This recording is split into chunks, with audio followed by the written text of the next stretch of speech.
I have to tell you, I'm both challenged and excited. My excitement is I get a chance to give something back. My challenge is the shortest seminar I usually do is 50 hours. And I'm not exaggerating. I do weekends, and what I do more than that, obviously, coach people, but I'm into immersion, because how'd you learn language?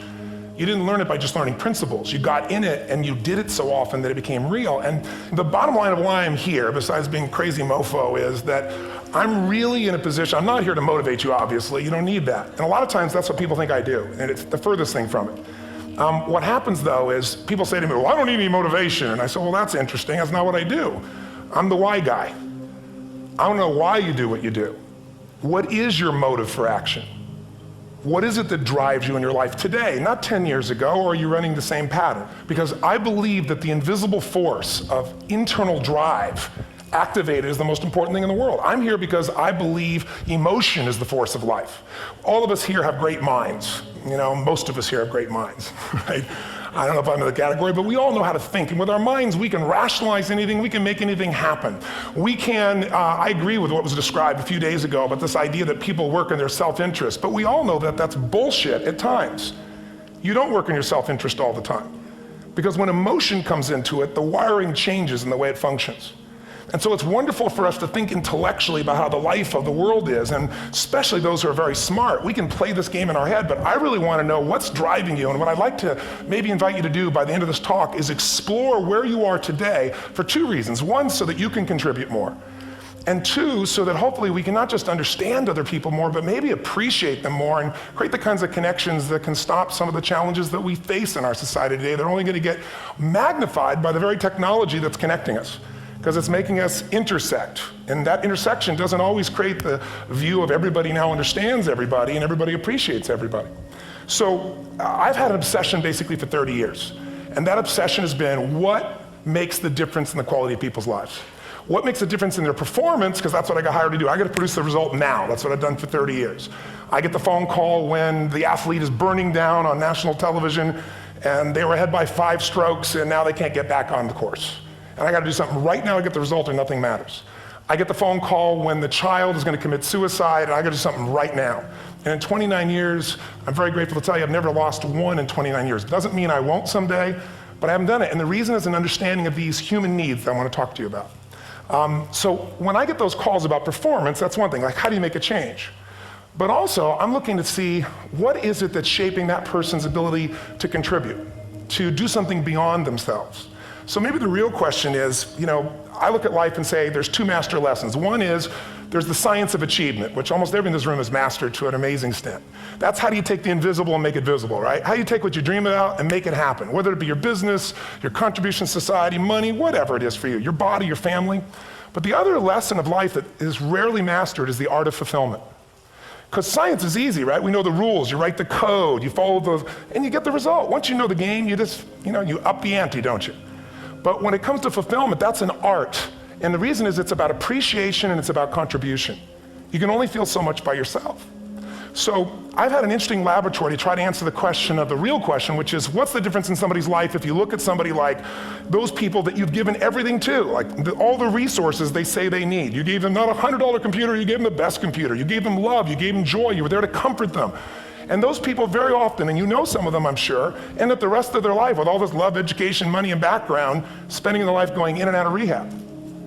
And then you meet people that have been through ultimate pain, psychologically, sexually, spiritually, emotionally abused, and not always, but often they become some of the people that contribute the most to society. So the question we got to ask ourselves really is, what is it? What is it that shapes us? And we live in a therapy culture. Most of us don't do that, but the culture is a therapy culture. And what I mean by that is the mindset that we are our past. And everybody in this room, you wouldn't be in this room if you bought that theory, but most of society thinks biography is destiny.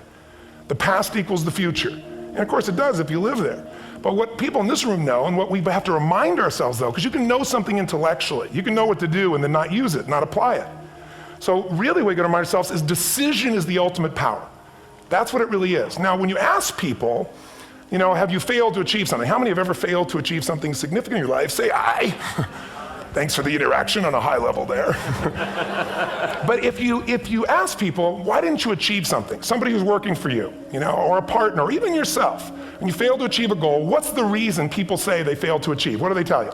didn't know enough, didn't have the knowledge, didn't have the money, didn't have the time, didn't have the technology. You know, I didn't have the right manager. Supreme Court. Didn't have the Supreme Court.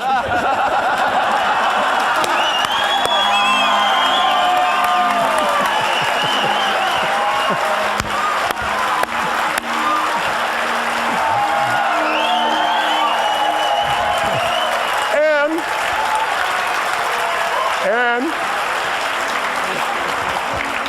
what do all those, including the Supreme Court, have in common? They are a claim to you missing resources. And they may be accurate. You may not have the money, you may not have the Supreme Court, but that is not the defining factor.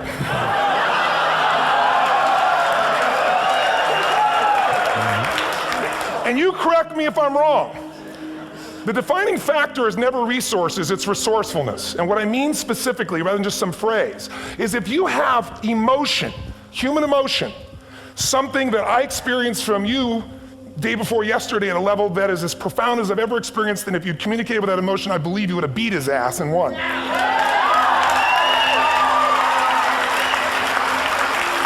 But how easy for me to tell him what he should do. Idiot, Robbins. But I know when we watched a debate, at that time, there were emotions that blocked people's ability to get this man's intellect and capacity and the way they came across to some people in that day. Because I know people that wanted to vote in your direction and didn't, and I was upset. But there was emotion that was there. How many know what I'm talking about here? Say I. So emotion is it, and if we get the right emotion, we can get ourselves to do anything. We can get through it. If you're creative enough, playful enough, fun enough, can you get through to anybody, yes or no? If you don't have the money, but you're creative and determined enough, you find the way. So this is the ultimate resource, but this is not the story that people tell us, right? The story people tell us is a bunch of different stories. They tell us we don't have the resources, but ultimately, if you take a look here, flip it up if you would.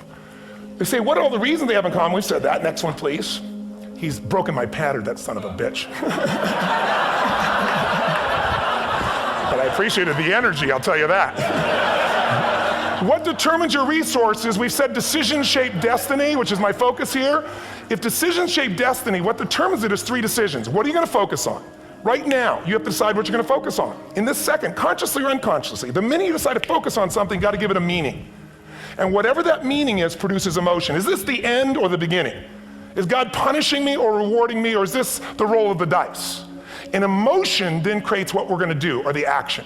So think about your own life, the decisions that have shaped your destiny. And that sounds really heavy, but in the last 5 or 10 years, 15 years, haven't there been some decisions you've made that if you made a different decision, your life would be completely different? How many can think of one, honestly? Better or worse? Say I. So the bottom line is maybe it was where to go to work and you met the love of your life there. Maybe it was a career decision. I know the Google geniuses I saw here. I mean, I understand that their decision was to sell their technology at first.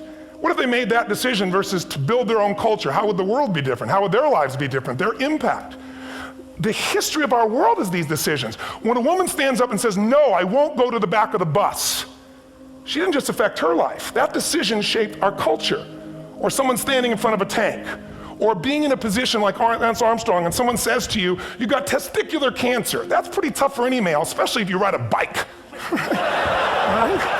You got it in your brain, you got it in your lungs. But what was his decision of what to focus on? Different than most people. What did it mean? It wasn't the end, it was the beginning. What am I gonna do? He goes off and wins 7 championships he never won once before the cancer because he got emotional fitness, psychological strength. That's the difference in human beings that I've seen of the 3 million I've been around, because that's about my lab. I've had 3 million people from 80 different countries that I've had a chance to interact with over the last 29 years. And after a while, patterns become obvious. You see that South America and Africa may be connected in a certain way, right? Other people say, oh, that sounds ridiculous. It's simple. So what shaped Lance, what shapes you? 2 invisible forces, very quickly. 1, state. We all have had times. Have you had a time you did something and after you did it, you thought to yourself, I can't believe I said that. I can't believe I did that. That was so stupid. Who's been there? Say I. Have you ever done something after you did it, you go, that was me. Right? It wasn't your ability, it was your state. Your model of the world is what shapes you long term. Your model of the world is the filter. That's what's shaping us. That's what makes people make decisions. When we want to influence somebody, we gotta know what already influences them. And it's made up of 3 parts, I believe. First, what's your target? What are you after? Which I believe it's not your desires. You can get your desires to goals. How many of you got a goal, desire, and thought, is this all there is? How many have been there? Say aye. So it's needs we have. I believe there are 6 human needs. Second, once you know what the target that's driving you is, and you uncover it for the truth, you don't form it, you uncover it. Then you find out what's your map. What's the belief systems that are telling you how to get those needs? Some people think the way to get those needs is destroy the world. Some people is to build something, create something, love someone. And then there's the fuel you pick. So very quickly, 6 needs, let me tell you what they are. First one, certainty. Now these are not goals or desires, these are universal. Everyone needs certainty that they can avoid pain, at least be comfortable. Now how do you get it? Control everybody, develop a skill, give up, smoke a cigarette. If you got totally certain, ironically, even though we all need that, like if you're not certain about your health or your children or money, you don't think about much more. You're not sure the ceiling's gonna hold up, you're gonna listen to any speaker. But while we go for certainty differently, if we get total certainty, we get what? What do you feel if you're certain? You know what's gonna happen, when it's gonna happen, how it's gonna happen, what would you feel? Bored out of your mind. So God, in her infinite wisdom, gave us a second human need, which is uncertainty. We need variety. We need surprise. How many of you here love surprises? Say aye. Bullshit. You like the surprises you want. The ones you don't want, you call problems, but you need them. So variety is important. Have you ever rented a video or a film that you've already seen? Who's done this? Get a fucking life. Right? Why are you doing it? You're certain it's good because you read it before, saw it before, but you're hoping it's been long enough you've forgotten enough there's variety. Third human need, critical, significance. We all need to feel important, special, unique. You can get it by making more money. You can do it by being more spiritual. You can do it by getting yourself in a situation where you put more tattoos and earrings in places humans don't want to know. Whatever it takes. The fastest way to do this, if you have no background, no culture, and no belief in resources or resourcefulness, is violence. If I put a gun to your head and I live in the hood, instantly I'm significant. 0 to 10, how high? 10. How certain am I you're gonna respond to me? 10. How much uncertainty? Who knows what's gonna happen next? Kind of exciting, like climbing up into a cave and doing that stuff all the way down there. Total variety and uncertainty. And it's significant, isn't it? So you're willing to risk your life for it. So that's why violence has always been around and will be around unless we have a consciousness change as a species. Now you can get significance a million ways, but to be significant, you gotta be unique and different. Here's what we really need. Connection and love, fourth need. We all want it. Most people settle for connection because love's too scary. Don't want to get hurt. Who here has ever been hurt in an intimate relationship? Say aye. If you don't raise your hand, you'll have had other shit too, come on. And you're gonna get hurt again. Aren't you glad you came to this positive visit? But here's what's true, we need it. We can do it through intimacy, through friendship, through prayer, through walking in nature. If nothing else works for you, get a dog. Don't get a cat, get a dog, because if you leave for 2 minutes, it's like you've been gone for 6 months when you show back up again 5 minutes later, right? Now these first 4 needs, every human finds a way to meet. Even if you lie to yourself, even if you have split personalities. But the last 2 needs, the first 4 needs are called the needs of the personality, is what I call it. The last 2 are the needs of the spirit. And this is where fulfillment comes. You won't get fulfillment from the first 4. You'll figure a way, smoke, drink, do whatever, meet the first 4. But the last 2, number 5, you must grow. We all know the answer here. If you don't grow, you what? If a relationship's not growing, if a business is not growing, if you're not growing, it doesn't matter how much money you have, how many friends you have, how many people love you, you feel like hell. And the reason we grow, I believe, is so we have something to give of value. Because the 6th need is to contribute beyond ourselves. Because we all know, corny as it sounds, the secret of living is giving. We all know life's not about me, it's about we. This culture knows that, this room knows that. And it's exciting. When you see Nicholas up here talking about his $100 computer, the most passionate, exciting thing is here's a genius, but he's got a calling now. You can feel the difference in him, and it's beautiful. And that calling can touch other people. In my own life, my life was touched because when I was 11 years old, Thanksgiving, no money, no food, and we're not gonna starve, but my father was totally messed up. My mom was letting him know how bad he messed up. And somebody came to the door and delivered food. My father made 3 decisions. I know what they were briefly. His focus was, this is charity. What does it mean? I'm worthless. What do I gotta do? Leave my family, which he did. The time, one of the most painful experiences of life. My 3 decisions gave me a different path. I said, focus on, there's food, what a concept, you know? Second, but this is what changed my life. This is what shaped me as a human being. Somebody's gift, I don't even know who it is. I thought, my father always said, no one gives a shit. And all of a sudden, somebody I don't know, they're not asking for it, this is giving our family food, looking out for us. It made me believe this. What does it mean that strangers care? And what that made me decide is if strangers care about me and my family, I care about them. What am I gonna do? I'm gonna do something to make a difference. So when I was 17, I went out one day on Thanksgiving. It was my target for years, have enough money to feed 2 families. Most fun thing I ever did in my life, most moving. Then next year I did 4, and I didn't tell anybody what I was doing. Next year, 8. I wasn't doing it for brownie points, but after 8, I thought, shit, I could use some help. So sure enough, I went out, and what did I do? I got my friends involved, and I grew companies, and then I got 11 companies, and I built a foundation.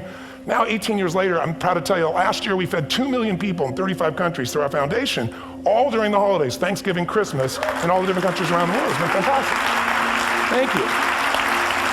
So I don't tell you that to brag, I tell you because I'm proud of human beings because they get excited to contribute once they've had the chance to experience it and not talk about it. So finally, now I'm about out of time, the target that shapes you, here's what's different about people. We have the same needs, but are you a certainty freak? Is that what you value most, or uncertainty? This man here couldn't be a certainty freak if he climbed through those caves. Are you driven by significance or love? We all need all 6, but whatever your lead system is tilts you in a different direction. And as you move in a direction, you have a destination or destiny. The second piece is the map. Think of that as the operating system tells you how to get there. And some people's map is, I'm gonna save lives even if I die for other people, and they're a fireman. Somebody else says, I'm gonna kill people to do it. They're trying to meet the same needs of significance, right? They want to honor God or honor their family, but they have a different map. And there are 7 different beliefs. I can't go through them because I'm done. The last piece is emotion. I say one of the parts of the map is like time. Some people's idea of a long time is 100 years. Somebody else says is 3 seconds, which is what I have.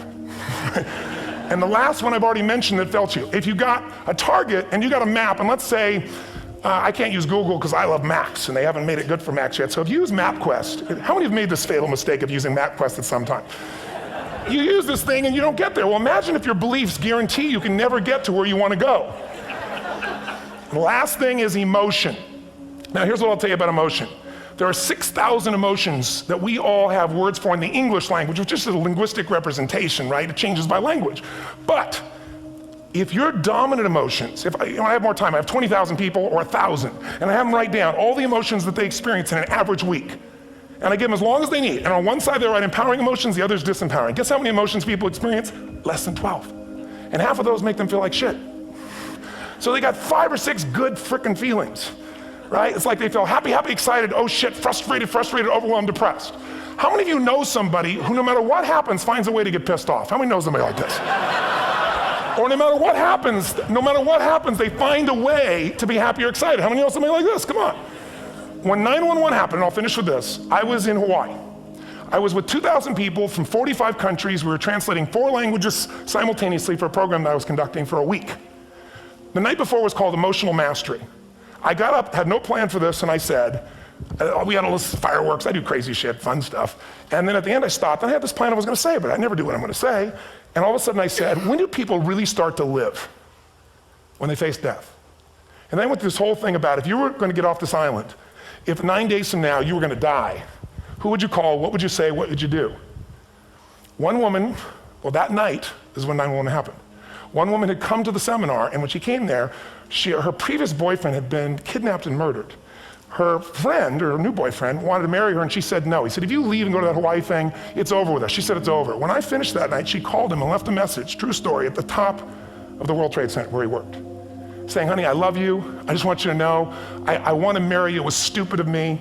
She was asleep, because it was 3 a.m. for us, when he called her back from the top and said, honey, I can't tell you what this means. He said, I don't know how to tell you this, but you give me the greatest gift, because I'm going to die. And she played the recording for us in the room. She was on Larry King later. And he said, you're probably wondering how on earth this could happen to you twice. And he said, all I can say to you is, this must be God's message to you, honey. From now on, every day, give your all, love your all. Don't let anything ever stop you. She finishes, and a man stands up and he says, I'm from Pakistan, I'm a Muslim. I'd love to hold your hand and say I'm sorry, but frankly, this is retribution. I can't tell you the rest because I'm out of time.